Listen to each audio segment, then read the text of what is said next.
పగటి ఉష్ణోగ్రతలు బెజవాడ వాసులను బెంబేలెత్తిస్తున్నాయి. ఇళ్ల నుంచి బయటకు అడుగు పెట్టాలంటేనే భయపడేలా చేస్తున్నాయి. గత 2 రోజులుగా 41 నుంచి 42 డిగ్రీల ఉష్ణోగ్రతతో భానుడు నిప్పులు చెరుగుతున్నాడు. అది కాస్త 46 డిగ్రీలకు పెరుగుతుందని వాతావరణ శాఖ హెచ్చరిస్తోంది. చిన్నారులకు, వృద్ధులకు సవాలు విసురుతున్న ఈ వేసవిలో వాహనదారులు సైతం ఇళ్ల నుంచి బయటకు రావాలంటే జంకే పరిస్థితి నెలకొంది.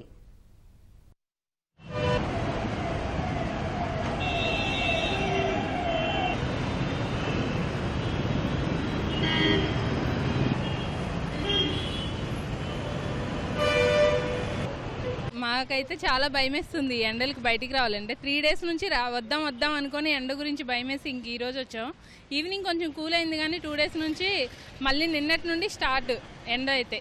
అసలు మధ్యాహ్నం అయితే వద్దా అనుకొని బయటకు వచ్చాం అనమాట. మేమే ఇలా ఉంటే ఇంక ముసలి వాళ్ళందరూ ఎలా వస్తున్నారు, వాళ్ళ పనులు ఎలా చేసుకుంటున్నారు రోజువారీ అనుకుంటే చాలా భయంగా అనిపిస్తుంది. అసలు డైలీ వేర్ వాళ్ళంతా బయటకు వచ్చి ఎలా కూర్చొని పనులు చేసుకుంటున్నారు. ఇంక ఈ టైంలో ఇలా ఉందంటే ఇంక నెక్స్ట్ మంత్ ఎలా ఉంటుందో ఎండలు. ఇంకా చాలా ఎండలు ఉన్నాయి కాబట్టి పిల్లలు వాళ్ళందరూ కొంచెం సేఫ్టీ తీసుకుని వస్తే బెస్ట్ అని అనుకుంటున్నాను. ఎందుకంటే ఇప్పుడే చాలా వేడిగాలు వస్తుంది బయటకు వస్తే ఈ టైంలోనే. ఇంకా అందుకని చెప్పని ప్రికాషన్స్ తీసుకుని వస్తే బెస్ట్. ఇందులో విపరీతంగా ఉంటున్నాయండి. ఇంట్లో నుంచి బయటకు రావాలంటే చాలా కష్టంగా ఉంది. ఇంకా ముందు ఏ రకంగా ఉంటుందనేది మేము ఎప్పుడు చూడలేదండి. ఎప్పుడో 81లో ఆ టైంలో చూసాం కానీ ఈ టైంలో ఇలాంటి ఎండలు మేము చూడలేదు. చాలా ఇబ్బందికరంగా ఉందండి.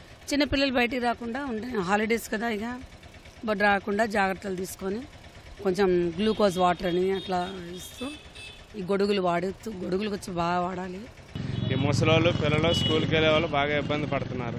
ఏదో ఎండకి తగలకూడదని గుడ్డు కట్టుకొని తిరుగుతున్నాం అండి. తలకి కూరగాయల కోసం వచ్చాను, తప్పదు కదా రావాలనేసి వచ్చాను.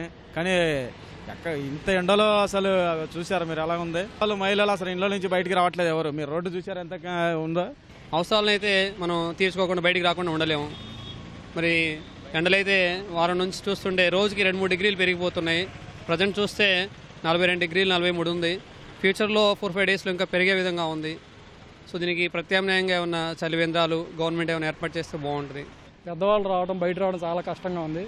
విజయవాడలో పెద్ద చెట్లు ఉండేవి మెయిన్ రోడ్డు పక్కన, ఇవన్నీ కొట్టేశారు. రోడ్డు వైడనింగ్ అనో లేకపోతే సుందరీకరణ అని చెప్పి మొత్తం కొట్టేశారు.